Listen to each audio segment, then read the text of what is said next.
Welcome to SFAB. I'm your host, Nivedita Arora, and I'm really excited to have Dr. Chakravarti with us today.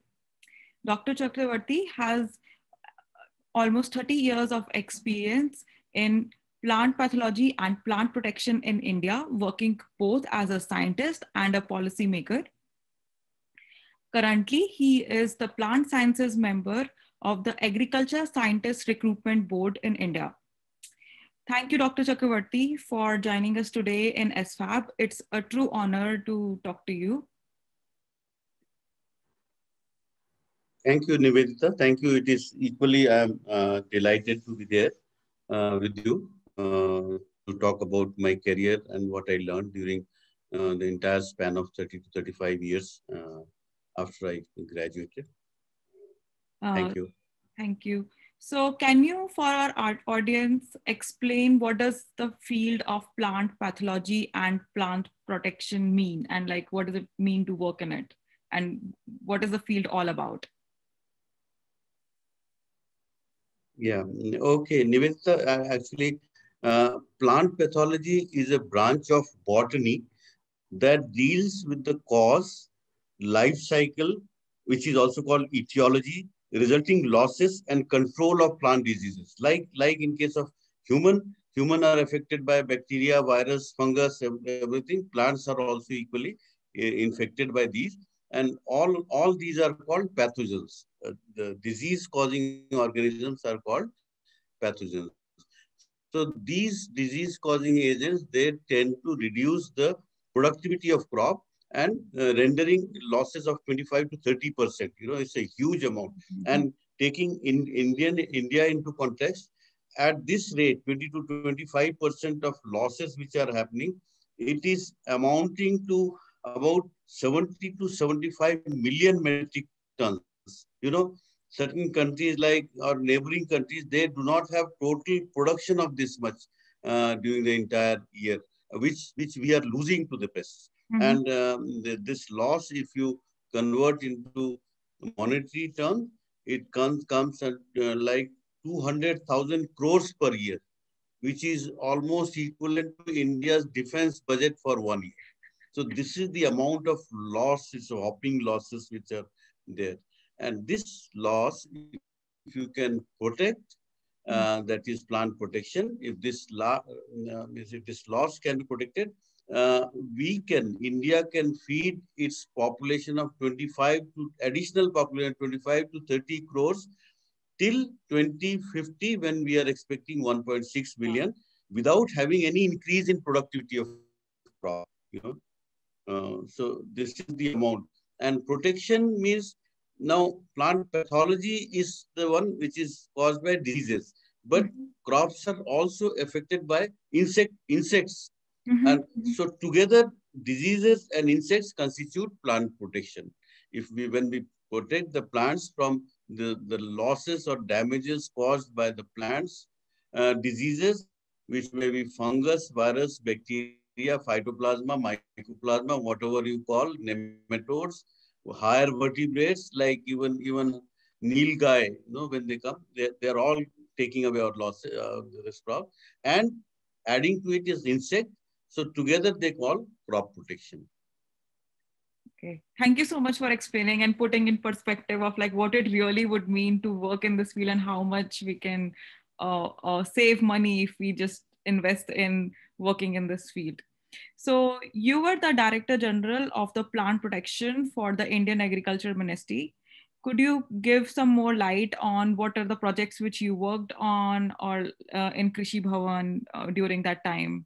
Or what was your job or profile like? Yes, yes.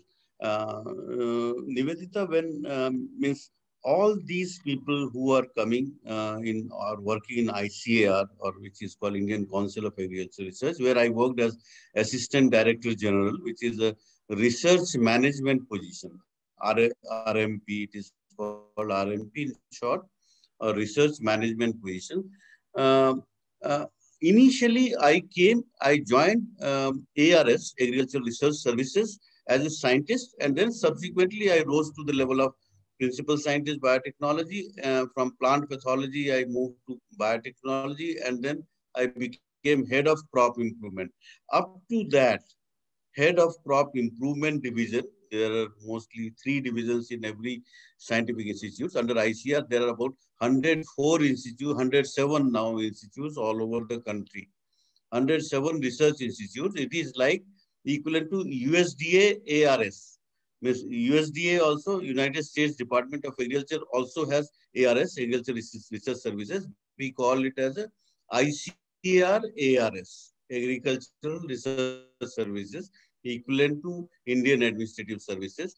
So in this is a biggest organization we called as in the country, and we call it as a NARS system, National Agricultural Research System.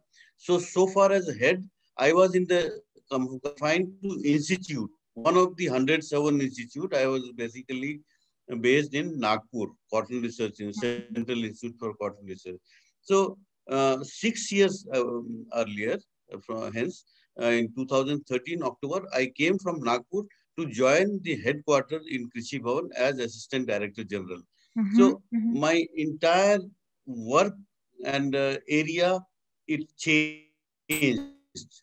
So long I was in the institute, I was as a scientist, and head of division is called as SEMI-RMP, Semi-Research Management Mission. Because I rose from a researcher, from scientist, then senior scientist, then principal scientist, then head of department. Head of department becomes a semi-RMP. And from there, I became full RMP, complete RMP when I came to headquarters. We don't do any research anymore then when I joined as Assistant Director General. But I was directing which way the research should go in the country. So as a ADG, Plant Protection and Biosafety, I had four institutes. As I said, there are 107 institutes on animals, on plants, on engineering, on soil science, on various aspects, on fishes, including 107 institutes. There are 29 institutes which are crop-based institutes. I was looking plant protection because, as I said, plant protection is a very important area, and plant losses are happening due to insect pests as well as diseases. I was in charge of seeing or managing the plant protection of the entire crop, whether it's a wheat crop or it's a cotton crop. So when I came as a policy maker, as a ADG, I had to forge a complete reunion among all these institutes and see, because so far I was developing plant protection measures. Now I have to develop a implementation, and I found that there was a huge gap between the academics of plant pathology, what we study, what we teach in the colleges and in the institutes to the young students. But when we practice, there is a huge gap. Practice has to be as per the policy of government of India. But research is theoretical mostly, because I find a pesticide, I unless I follow a policy for that. Because when you spray, even if you are able to control a disease, you will not be able to use it unless government approves that the use of that pesticide on that particular crop. So the policy, so there was a huge gap on those areas. So I was managing that. In addition to that, I was working as a ADG on various aspects like, it's a very interesting biological weapon convention. Because every country has our Ministry of External Affairs, they look that outside countries should not throw a microbe like COVID has come. Sometimes people think that this is an engineered virus, okay, or engineered virus which has come. So similarly, agroterrorism is another area where economy of a country can be shattered by developing and using engineered organism which will kill your plants. So if you decimate the agriculture of a country, you will be reduced to means null, means your Yeah. country's economies will be going Yeah. to be Yeah. started. So it's a huge, and this I didn't know as a scientist. When I Mhm, became mhm, ADG, I came to know about all these things. I try to bridge the gap between the policymakers and the researchers mhm, by making them follow whatever they develop, it should be as per policy. And I had four institutes called National Center for Integrated Pest Management, National Bureau of Agriculturally Important Microbes, National Bureau of Agricultural Insect Resources, and National Institute of Biotic Stress Management. These are the mhm, four institutes. And then I had seven different All India network projects, like on biocontrol, biological control, mhm. All India coordinators for honeybees and pollinators, which you might be many of our students.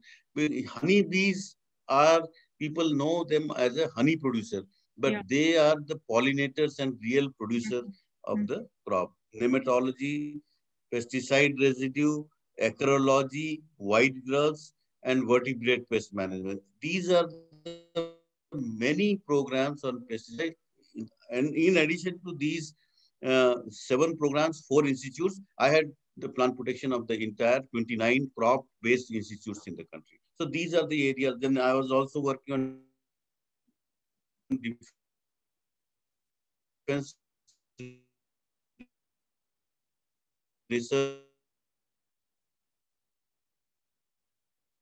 control. They have to protect our country's crop from aggression, external aggression. From our borders, they try to protect our crops. No, because Mhm, from borders there should not be any invasion or biological weapon kind of invasion.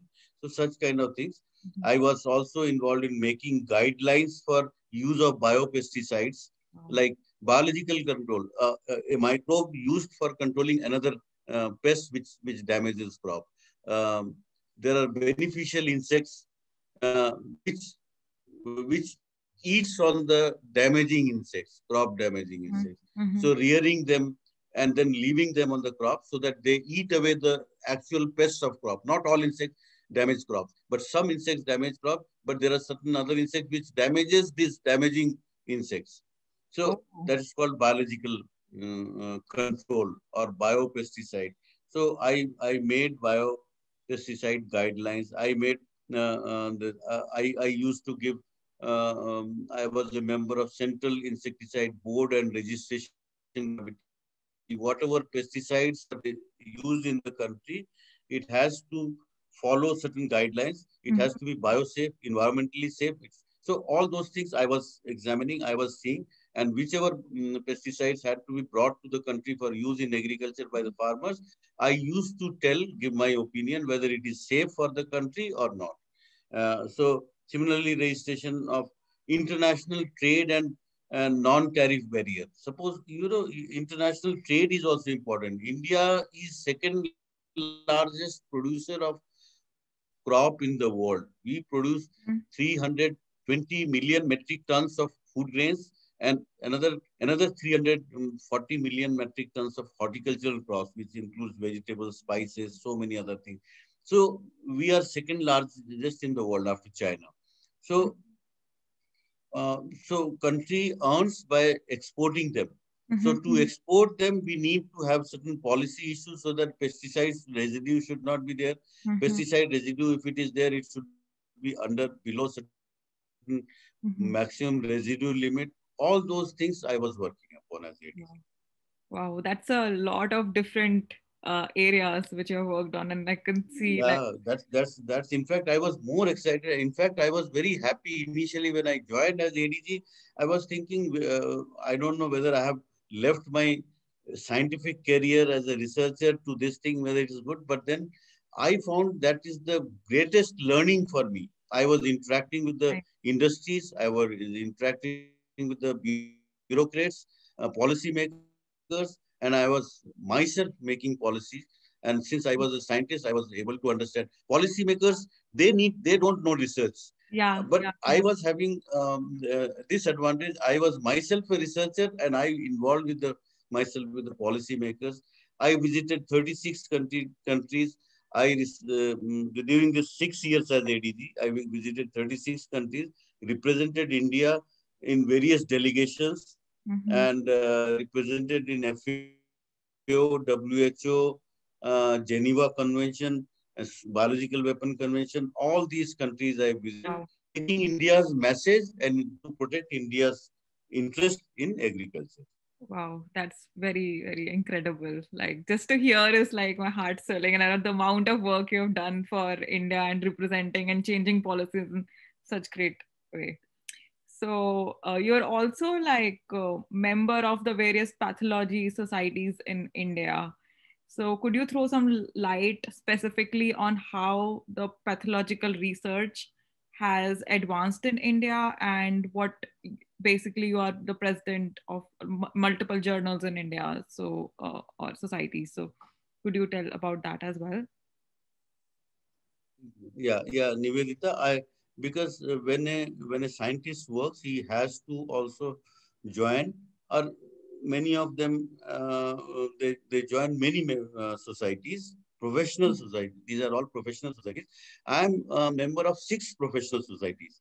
Mm-hmm. They are not, out of which only means 3 are pathological societies.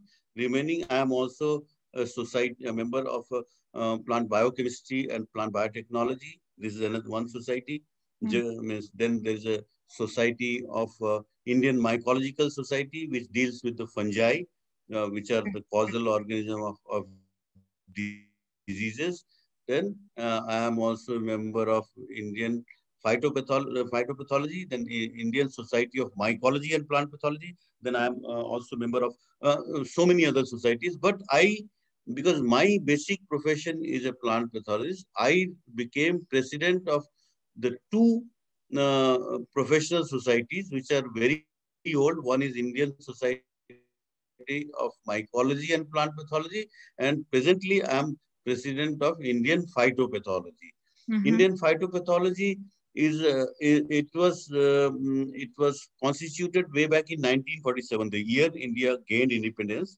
At that time, we really realized that we need to have our own professional society. Because the oldest society is American Phytopathological Society.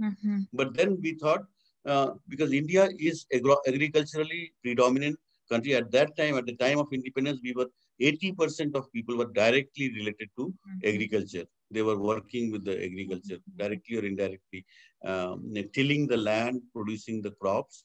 Mm-hmm. And Mm-hmm. now it has come down to 65%. That is not a bad thing, because industrialization of a country is a sign of economic development, Yeah, because we are yeah. not only dependent on producing agriculture, we are also taking over in other areas. So at that time, when we felt it, when still Britishers were ruling us, Mhm. because you will be surprised to know that we call E.J. Butler as a father of plant pathology in India. He was a Britisher, but he initiated E.J. Butler, Earl Jones Butler, and it was in Delhi only. Mhm. It was in 1905 when this is called as the year when plant pathology was recognized in the country. And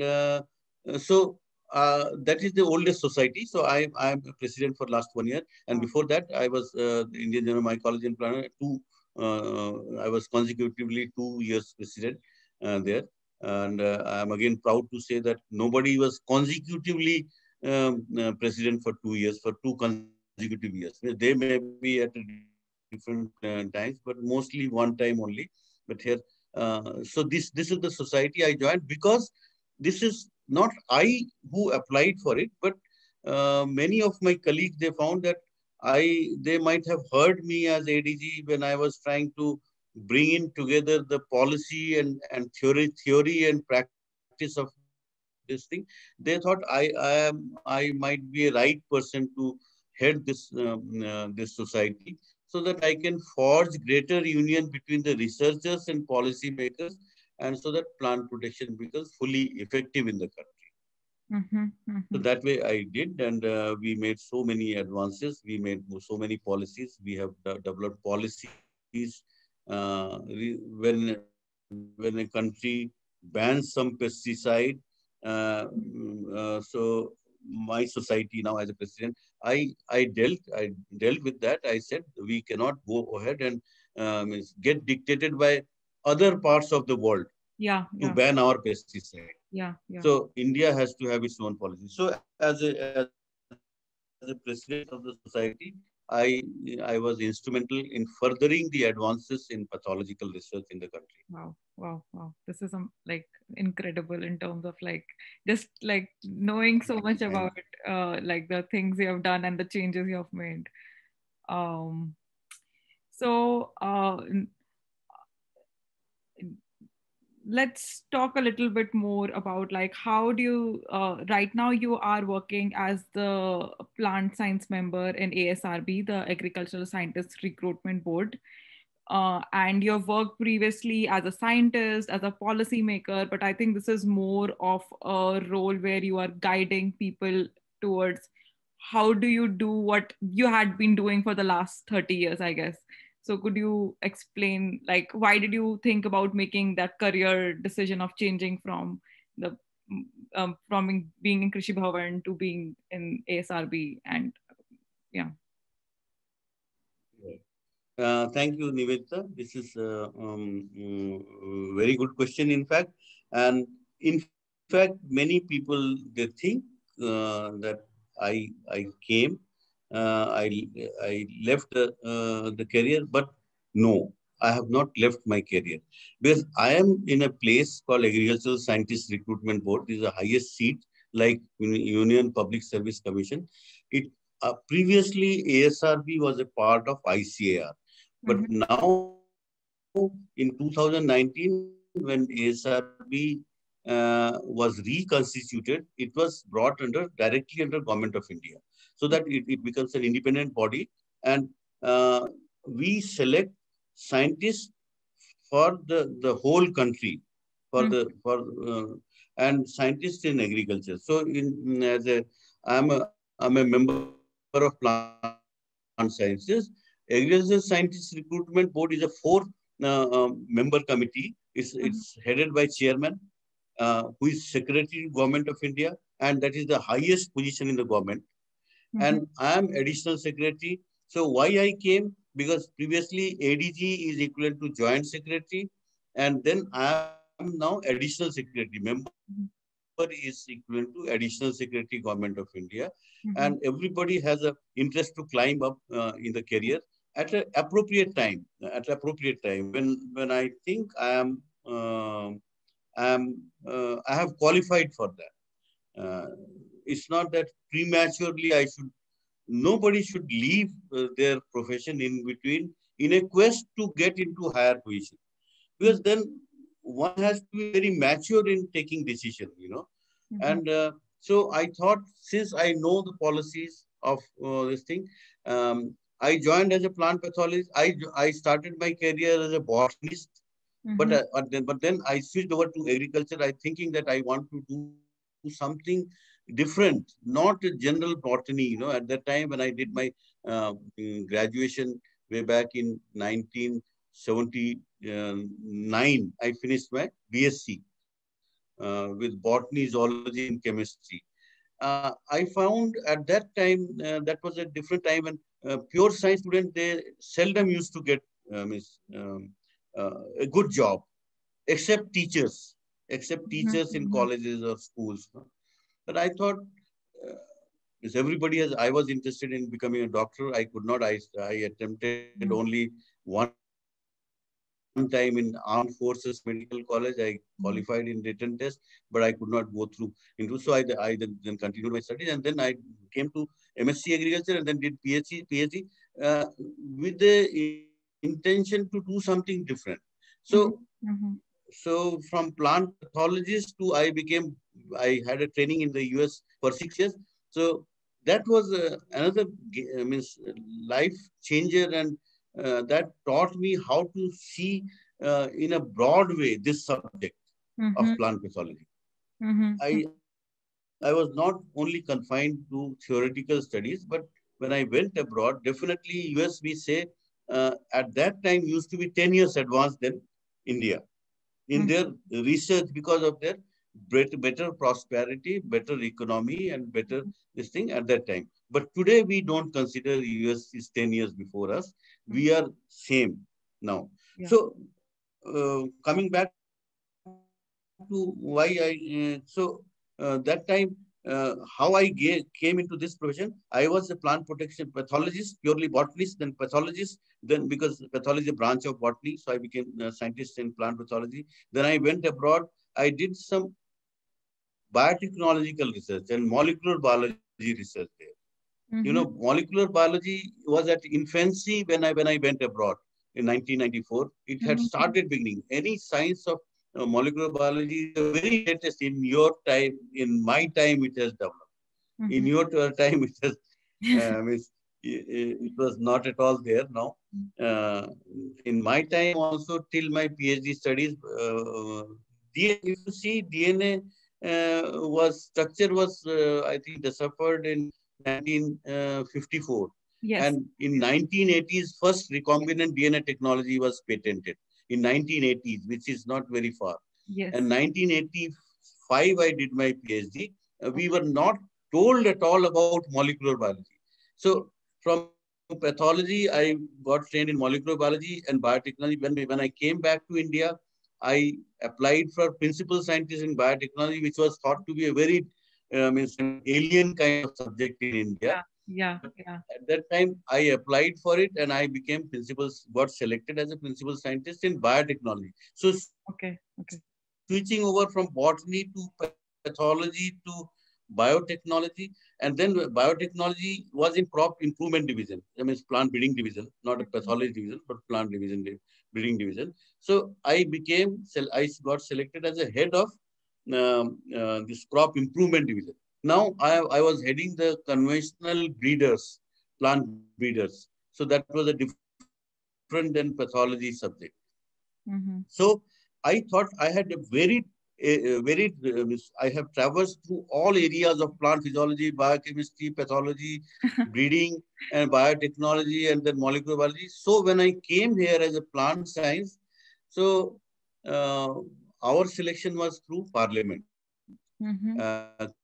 Cabinet Committee. It is called. It is done by Appointment Committee of Cabinet. It is done by Honorable Prime Minister only approves our selection, and so at that time they thought me eligible because I have gone through so many traverses, Yes. from Yes. botany to biotechnology to crop improvement to head of crop improvement. So they found that I can represent all sciences in plant sciences. So I became a member of plant sciences. There were a huge competition. Of course, I was lucky to get it. It's not that I'm something very unique or a very intelligent person, but whatever I did by heart. And now, having come as joined as a member, I am sitting in the board where I am one member. The second member is a animal sciences member. Third is a natural resource management, soil sciences and all other things. So and agricultural engineering. So we all three remain in the board and chairman boss. So we all four are the permanent member of agricultural scientist recruitment board. And I initially thought I will be restricting myself to plant sciences, but now I study animal sciences because out of 107 institutes, uh, Yeah. uh, means 29 institutes are plant sciences, then 26 institutes, 50 institutes. 26 institutes are horticulture sciences, fruits and vegetables. Remaining 50 are fish and animal sciences. Mm-hmm. Means about 157. So together now when I go there, I am broadening my horizon or understanding. And Yeah. when there's an interview for an animal scientist, I study what is the gap existing in a cattle Yeah. or poultry or piggery or equestrian or I mean any kind of avian this thing or fish. I myself study and then go to the board, and that way I am trying to now expand my understanding and knowledge about various sciences. So that is the way one has to keep. I don't want to become remain there as a mechanical or a mute spectator in the board. So Mm-hmm. I can now talk animal science. I can talk now fisheries, plant pathology. Keep aside Yeah. all those things. all those things. So, so that way, I feel I'm lucky to get this Yeah. opportunity, and I'm doing justice to this. Yeah. No, no, no. So I think what I like learned from this is like, this is like basically interdisciplinary research, but in across like so many fields of plants and animals, and with the same, and also just like constantly learning and growing is like literally the a life motto which you have like imbibed and like still constantly learning so that you can sit in the board and take interviews. This is so inspirational for like a young generation to learn that from. Well, Nivedita, one thing for youngsters also maybe means impossibility is not a word in my dictionary. Mm-hmm. Mm-hmm. Yeah. Let me Yeah. tell you, I that is what my philosophy, which makes me is go ahead and I have that confidence in me that I can do. So, means you can do definitely if you put your mind and heart into the thing, Yeah. then you will be also be anybody can do. Thank you. Yeah. Yeah.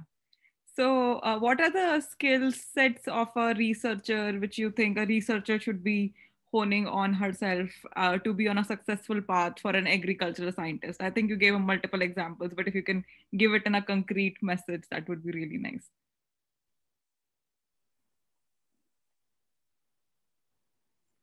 Scientists should be innovative. He should have a quest to do something different. Mm-hmm. Means in our country, mostly researcher means redoing the thing. A search which has already been done, but one is again doing the same thing. And in Indian publications, earlier it used to be, whenever we used to do something, we used to, because you have to discuss the paper, and at the end of paper, we used to say, we used to look for any foreign papers where somebody has worked on that. And Mm-hmm. we are always trying to justify our work by telling such and such Henry and Peter also had the same kind of thing. So that that I learned now. I now want to do, a scientist should do something which nobody has done. Yeah. He should be adding to what Henry and Peter has done, Mm-hmm. but nobody else has done. So now my mind has changed. I I want my paper to be written that this work is being done for the first time, or this is being reported for the first time in the world. So so a person should have a quest to learn. He should have a perseverance. That is another means, like like my I will give with an example. When I went last time to means USA, uh, I was working on a gene silencing approach. Means like in a human body, we have the entire genome, human genome has been deciphered. It has been sequenced. A normal human has Mm-hmm. 30,000 genes, and each gene has a function. So how do we know? By silencing a gene, if a character is lost, if certain property is lost, then you ascribe that gene to that particular function which is lost. Suppose I'm Mm-hmm. in a bacteria, I'm mutagenizing a gene, specific gene, and ability to produce pigment is lost, Mm-hmm. or polysaccharide production is lost. So in that case, I know that this particular gene is responsible. So that is the way how we. So gene silencing is a technology which was given Nobel Prize. Nobel Prize that time, way back in 2000, long time back. It's I think, if I'm not wrong, nearly 1999. So Yeah. when I worked with 2000. that, I knew that this technology works. Yeah.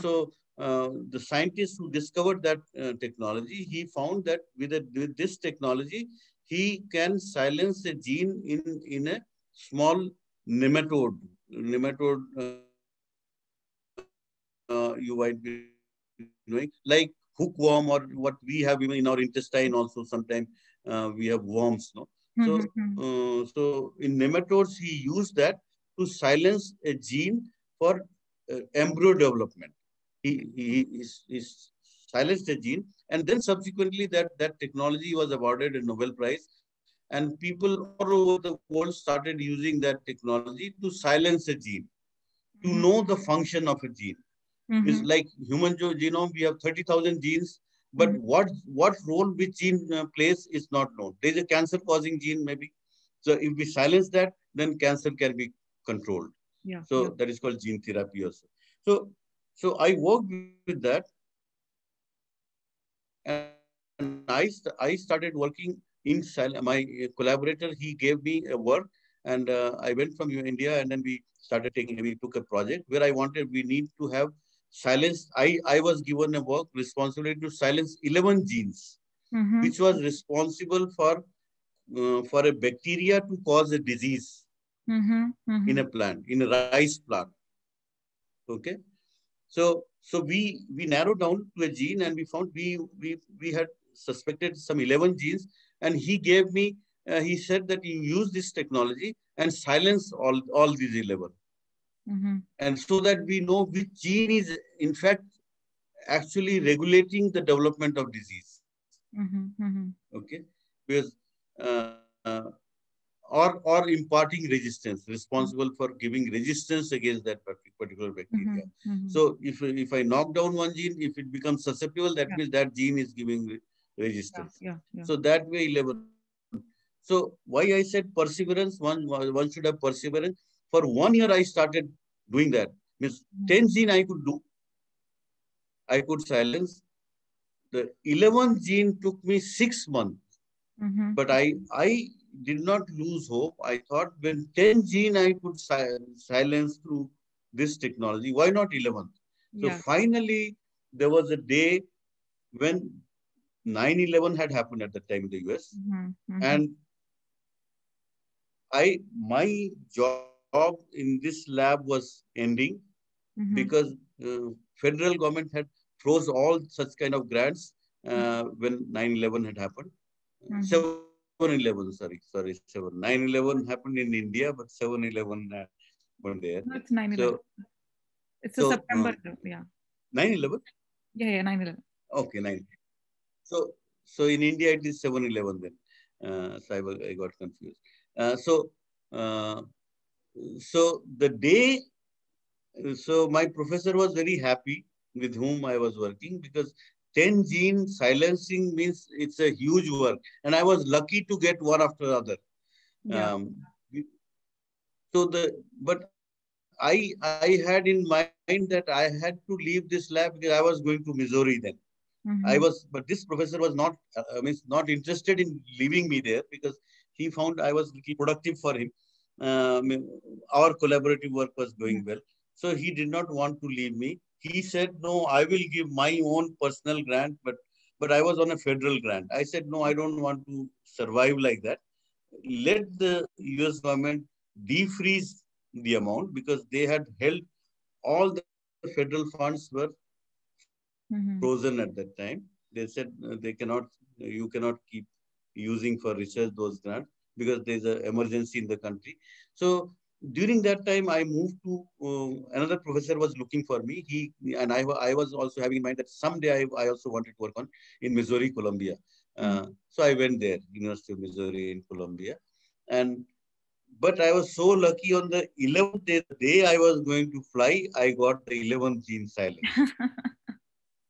I Wow. I ran that gel, and I was so lucky that I found that the 11th gene was also silenced. And my professor, he cried. Oh. He said, Miss, I don't want to leave you. Uh, but then that is what perseverance means. One does not have to leave. He has to have perseverance. He has to have a thinking. Mhm. He has to have a confidence. He Mhm. has to have a conviction Mhm. and a quest to do something new, not just for everybody can get a job and feed himself or his family, Mhm. but doing something to your satisfaction. That is one. At the end, when we reach our age, now Mhm. I'm over 60 years now. So Mhm. now I feel what I have given to the society.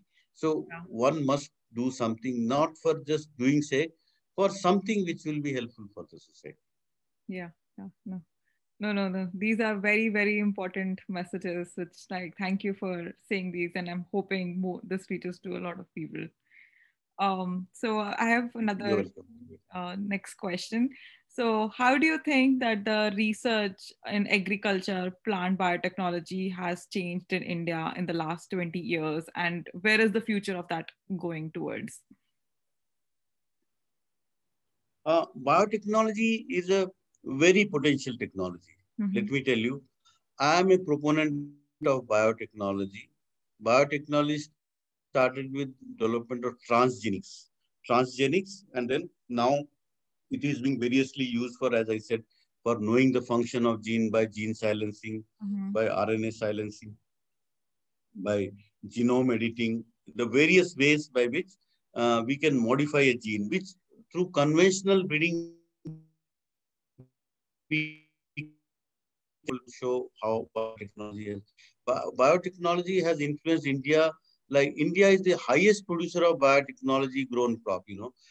We grown, but unfortunately we grow only one cotton, which is called a biotech crop, which is a BT cotton. I think you might have heard. Mm-hmm. BT cotton is Bacillus thuringiensis cotton. Mm-hmm. This cotton is made by introducing a gene from a bacteria into a plant. And Mm-hmm. this wonder can be done only by biotechnology. Mm-hmm. Means a GM cotton or a genetically modified cotton or a BT cotton, which is a GM cotton, genetically modified cotton. Normally, a plant can be bred with a plant, or Mm-hmm. one species of a plant. Rice can be bred with rice only, conventionally. Mm-hmm. Uh, uh, Similarly, one animal of one species can be bred with the conventionally. This is the conventional thing. Mm-hmm. With bred with the same species, animal with this from this male and female of the same species. Mm-hmm. Similarly, plant also can be bred with between the male and female of the same species. Wheat can be bred with the wheat. Rice can be bred with the wheat. But biotechnology breaks all barriers, whereas where from a gene from a bacteria can be bred into a plant. That is what has happened in case of BT cotton, whereas one bacterium, which there is a one pest called bollworm, cotton bollworm, which is America is again infamous of having this bollworm, which is called American bollworm, which is called Helicoverpa armigera. Uh, so this one pest is so dreaded pest that in India, 20 years back, you asked 20 years, from last 20 years, what biotechnology has, how it has changed. So before last 20 years, 50% of all pesticides, means nearly 100,000 tons of pesticide was used in India at that time. Now it is reduced to 55,000 tons. So 100,000 tons of pesticides, which was used to control these pests, 50% of it was going to only cotton to control this American bollworm. Subsequently, Japanese found that there was a bacteria, some of the dead Mm-hmm. uh, larvae of this insect was infested with a bacterium uh, called Bacillus thuringiensis. So Mm-hmm. they thought that they isolated that bacteria and sprayed over these insects larvae, and all of them they died. So Mm-hmm. they could find that this bacteria can kill. But subsequently they said there's lots of other paraphernalia is needed for multiplication, keeping a big volume of load somewhere you have to keep shelf life. So they thought, let us see what is there in this bacteria. They found one gene which is producing a toxin which when goes inside this insect, it gets killed. So they cloned that gene and put into the cotton. Now this Mm-hmm. cotton, when it is fed by or eaten by this particular insect, it gets killed. Mm-hmm. Mm-hmm. So cotton in India is grown in 120 lakh hectares, this 12 million hectares. This is a largest area in a single country. Mm-hmm. India is the largest grower as well as largest this biotechnology has revolutionized cotton production in India. Mm-hmm. Our productivity has jumped to more than double since the use of biotech crop or Mm-hmm. this biotechnology. Now, means there are NGOs, there are other kind of people who have some kind of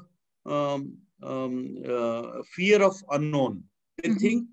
that marriage can happen between a man and a man, means in a human or a animal of same species or a plant of same species. Marrying a bacteria with a plant means you are playing against the nature. So Mm-hmm. they think that it is unethical.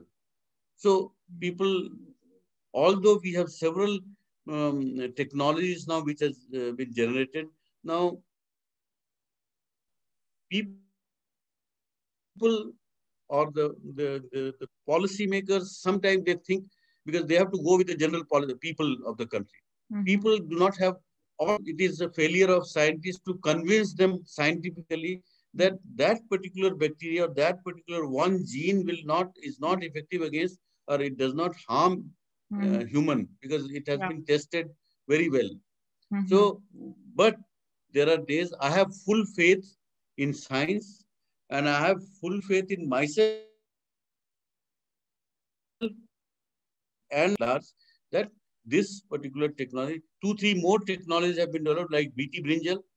Otherwise, normally the brinjal which we eat in India, it receives a pesticide 80 times in its lifetime. A crop, brinjal crop, it is sprayed over by 80 times one brinjal plant. So how many much amount of pesticide is going? But instead that if you put a gene, the same gene which is put in cotton, so you don't have to go for spraying, not more than 2 to 3 sprays. So how much pesticide poisoning you are going to protect? So people are not able to realize that. Some people have realized also. Large and large acceptability has started coming. Similarly, so many other crops have already come. Similarly, genome editing is another biotechnological tool by which you can detoxify or remove many harmful genes. So, and this is the technology of tomorrow. Definitely, without it, no country can prosper. And so, India has a very bright prospect of biotechnology revolutionizing Indian agriculture. Thank you so much for actually, like, even I learned so much through this interview, and just as a researcher as well as like an Indian, just knowing about all these things is amazing. And thank you so You're much for welcome. your You're welcome. time for taking the doing this interview.